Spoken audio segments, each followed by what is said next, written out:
আমি চাইব ফলতা শান্তিতে থাকুক, সুস্থ থাকুক, ভালো থাকুক এবং ফলতায় আরও বেশি বেশি উন্নয়ন হোক। তাই সোনার ফলতা হোক, এটাই আমার স্বপ্ন ছিল। তাই আমাদের সম্মানীয় মুখ্যমন্ত্রী ফলতা উন্নয়নের জন্য স্পেশাল প্যাকেজ দিচ্ছে। সেই জন্য আমি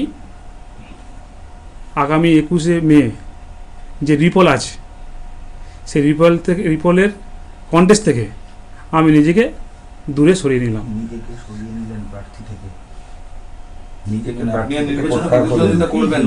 আমি কন্টেস্ট থেকে নিজেকে দূরে সরিয়ে নিলাম ফলতায় উন্নয়নের স্বার্থে।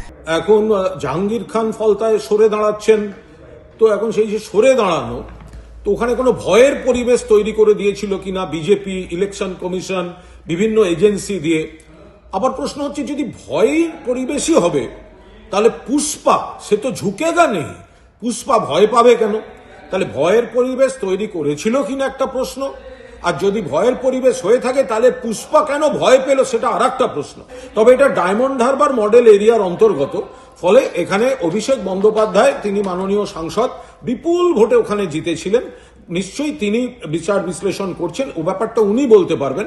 এই মুহূর্তে এর থেকে বেশি আমাদের পক্ষে বলা সম্ভব নয়। ডায়মন্ড হারবার মডেলের তো ব্যর্থতা, তাহলে এই নিয়ে আমি কোনো কথা বলতে পারবো না, কারণ আমি দলের মুখপাত্র হিসেবে আমি কি বলবো। গোটা বিষয়টা তো এটা ফলতা, যেটা ডায়মন্ড হারবার লোকসভা কেন্দ্রের অধীন, লোকসভার, আবার ওখানে আমাদের লোকসভার দলনেতা এবং সর্বভারতীয় তৃণমূল কংগ্রেসের সর্বভারতীয় সাধারণ সম্পাদক অভিষেক বন্দ্যোপাধ্যায়ের জায়গা। ফলে উনি গোটা বিষয়টা চুলচেরা বিশ্লেষণ করে উনি বলতে পারবেন। তার আগে আমাদের পক্ষে বলা সম্ভব না। আমরা তৃণমূল কংগ্রেসের সৈনিক, মমতা বন্দ্যোপাধ্যায়ের নেতৃত্বে তৃণমূলে আছি, তৃণমূলে থাকছি।